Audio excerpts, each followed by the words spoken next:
Good morning mga pre. Live tayo ngayon. Ang araw ay araw ng linggo, alas 7 ng umaga.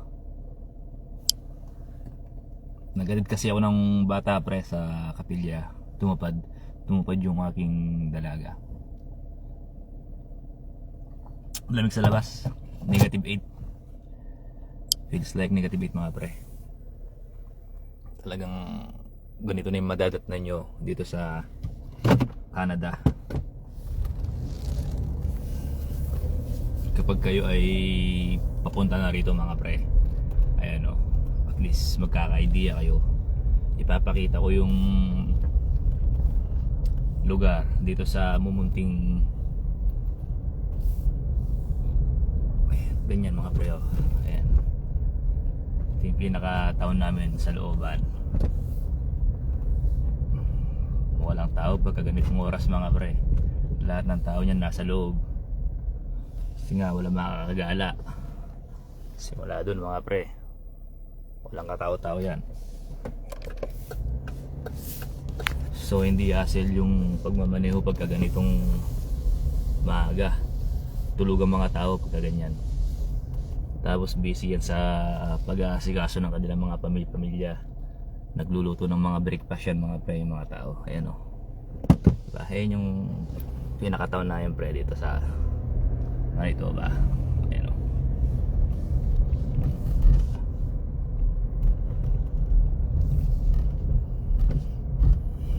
Ayan pre ha, handaan nyo yung lugar na pupuntahan nyo, babagsakan nyo. O, tapos katao-tao pre, malinis. Hindi katulad sa atin eh. Ay, usaping sa atin pre, ingat kayo dyan ha. Grabe ang bagyo ngayon sa atin dyan pre.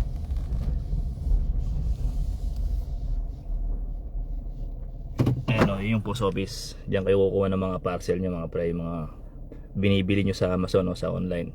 Diyan. Sabi ni Sir Bernie Lara, shoutout pre Lodi kay paring Dandy at Brother Tir. Alright, shoutout sa'yo pre. Ganun pa rin, walang pabago.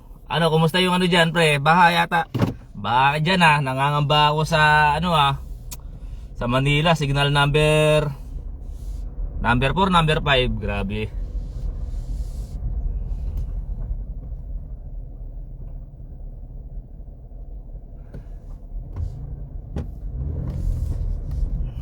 Ayan o, oh, diba? Oh, sige, iinto muna ako rito, parang may tanong si Pre Lodi. Iinto muna ako rito, pre.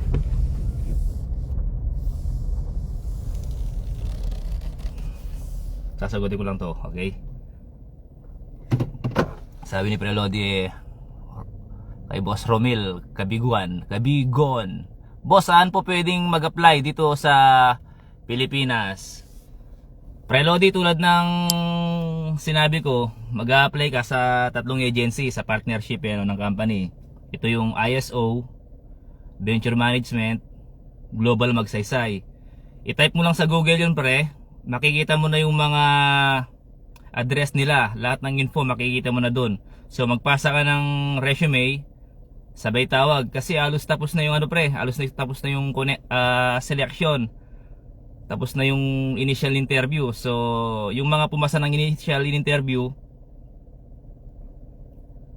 puproceed na sila sa final, which is sa mga employer mga pre. Sabi ni Gerson Bagataw, pa-shoutout kay Leandro Palik dyan sa iLife, Pre Lodi. Okay Pre Lodi, shoutout din sa'yo. Sabi ni Pre Lodi Bernie, oo nga pre, tapos tuloy ang labanan sa November 12. Okay, sa November 12 pre, sana maging okay yung ano, panahon. Kay Sir Riley, sana may mag-reply sa application ko. Yan ang problema sir, no? Sa dami nating aplikante, sa daming aplikante mga pre, alos yung 3 agency hindi nila maasikaso yung mga aplikante. Talaga pre, marami talagang aplikante. Grabe, sabi ko nga pre, grabe ang competition sa pag-a-apply. Hindi lang kasi kayo ang nag-a-apply pre dyan sa Pilipinas. kahit yung mga ibang bansa, mga Pilipino ay nag-a-apply tulad ng Taiwan, Japan, UK. Sabi ko nga, 'di ba? Halos nag-a-apply, kaya grabe talaga yung pag-a-apply, maraming katunggali. Kaya talaga pre, talaga masigasig dapat sa pag-a-apply. Kung pwedeng tawag talaga mga pre. Kulit talaga mga pre. Kukulitin nyo talaga yung mga agency. Wala eh. No choice pre, bilang aplikante talagang mamumunan ka ng sipag, determinasyon sa pag-a-apply. Yun talaga ang pre. Yun talaga yung puhunan. Talagang sisipagan lang talaga sa pag-a-apply.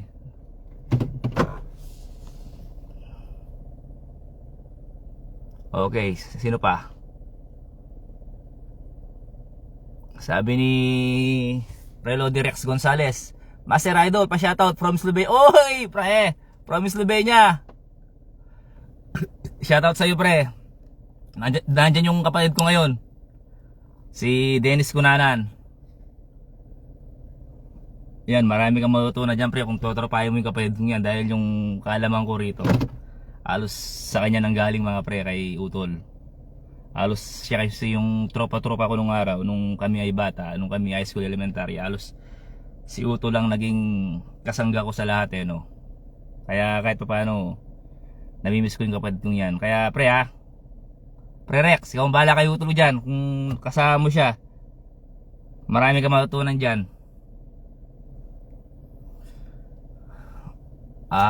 Bernie Lara, Pre Lodi, anong agency mo dati nung pag-alis mo dito? Ang agency ko pre, last 2014 kasi ako nag-apply tapos nakalis ako ng 2016. Ang unang agency nun pre, ISO lang. Nag-iisa lang yung agency nun, ISO. Tapos dahil nga demand pre, naging partnership si Magsaysay Global at saka si Venture Management. Kasi hindi na kayang accumulate yung kailangan ng company. Kaya nag-recruit ng dalawang agency, which is yun yung Magsaysay at saka Venture. ISO pre, ISO yung ko agency. Ali, good evening idol. Pre Lodi, good evening. Ingat kayo dyan.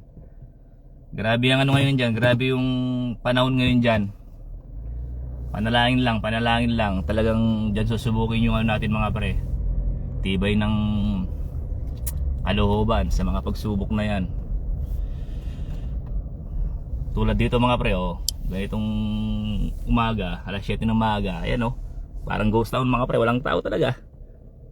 Yan yung madadatnan nyo mga pre, yan yung madadatnan nyo rito once na kayo'y pumasa sa final interview. Ganyan ang pupuntahan nyo, diba? Ayan yung hospital. So dito sa town natin mga pre, malapit lahat. Malapit yung hospital, malapit yung eskwelahan, malapit yung mga grocery. So hindi masyadong necessity yung sasakyan mga pre. Kasi nga kahit basta yung boarding house mo, yung makuha mong bahay malapit sa town, access mo na lahat, pati yung bangko, pati yung autopack, lahat pre. Pagka summer, pwede mo naman i-bike yung planta, siguro mga 20 minutes. At the same time nakakapag-exercise ka. Pero marami kasing maraming mga kapwa natin Pilipino, halos may sasakyan na rito mga pre. Kasi hindi naman ganong kahirap kumuha ng sasakyan rito mga pre. As long as na nagtatrabaho ka sa company, para ka lang kumuha ng candy. Para ka lang bumili ng candy pre pagka kukuha ng sasakyan dito. Walang ka-hassle. Okay, sino pa?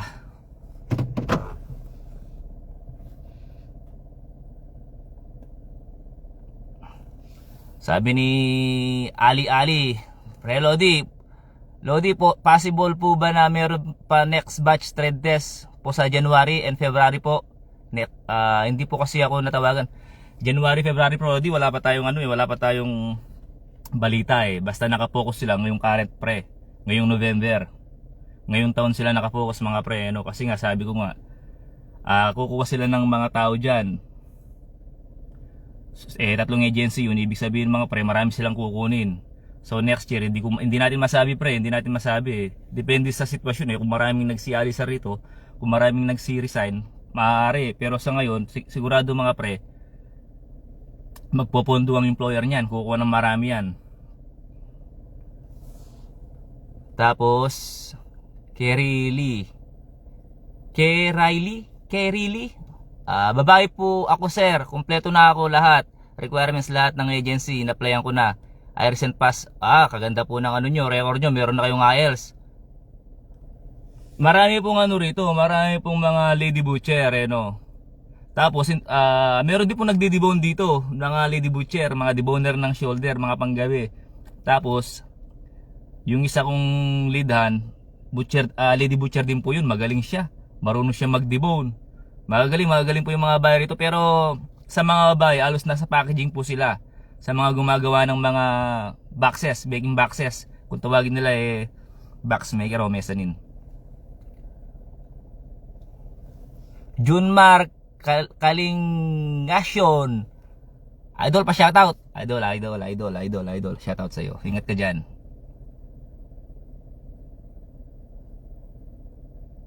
Kerry Lee, usually ano pong task ng babaeng butcher dyan?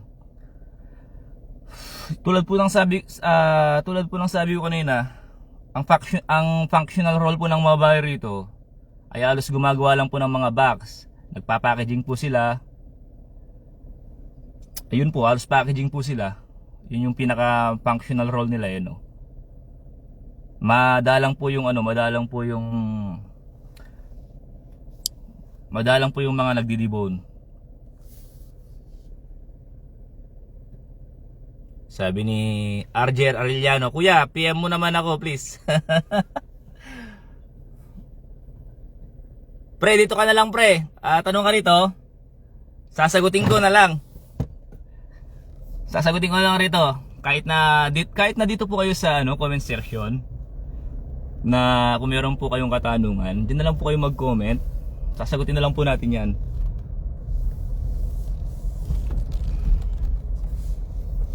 Tapos, sino pa? Okay, thank you sa info, sir. Wala pong problema. Syempre, pagka ganyan na stop sign, stop ka muna. Tingin sa kanan, tingin sa kaliwa. Pag clear, doon ka pala mag-proceed. Madali po yung rito, driving lesson kung kayo'y kukuha ng lisensya.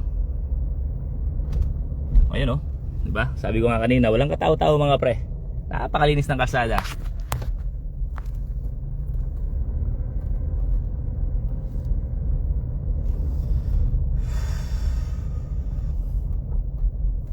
Mag-aalas 8 na maaga rito mga pre. Tulog pa yung mga tao. Halos ako lang yata nasa kalsada mga pre. Tingin yung mga sakyan nila, ayun nakaparada. Wala. Pagka ganito po kasing taglamig na, wala na yan. Wala nang pasyal-pasyal yan. Talagang sa loob lang kami ng bahay. Okay, sagot tayo ng katanungan. Sabi ni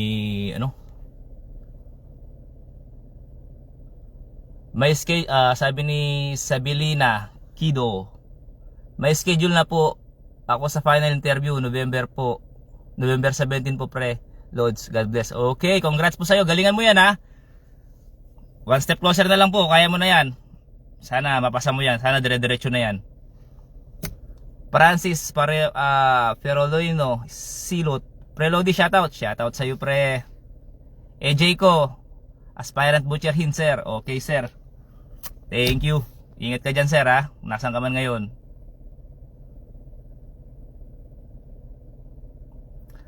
Ali, yung tread test po ba focus lang po ba sa ham leg or kasali po din sa shoulder at primal cut po? If ham leg kasi kasali po ba ang teka lang, saan na yun? Malabi mata ko pre ha. Sensya na, primal cut.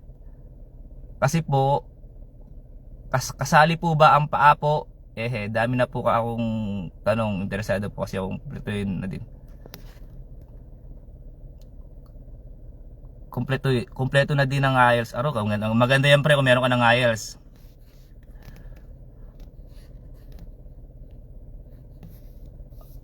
Sa tread test pre, sabi ko nga lahat ng primals pre, dapat alam mo. Ang primals kasi yan pre, apat yan ham, loin, shoulder, belly. So pagka dinedebone mo yung ham pre, kasama yung paa, kasama yung leg. yung hacks. Pag dinidibon nyo pagka may trade test. Minsan wala, minsan meron. So dapat ready ka pa rin. Sabi ko nga pre, no, yung way ng pagdidibon nyo kung galing ka ng supermarket, kung galing ka ng wet market, yun ang gamitin nyo pre para mapadali yung trabaho, para makuha nyo kagad. Kasi iba yung pagdidibon dito pre.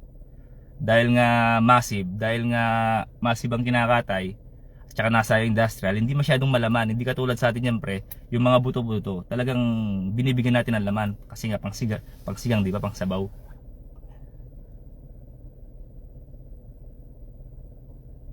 Sino pa? Oh, mamaya naman. O, babay na pre, ingat kayo dyan.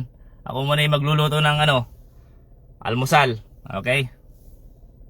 Ayan, ganyan lang yung madadatnan nyo rito mga pre. At least magkaka-idea na kayo, di ba? Okay. Ingat po tayong lahat ha. God bless po sa atin. Sana dire-diretso na yan, mapasan nyo na yan. Kita-kita tayo rito mga pre.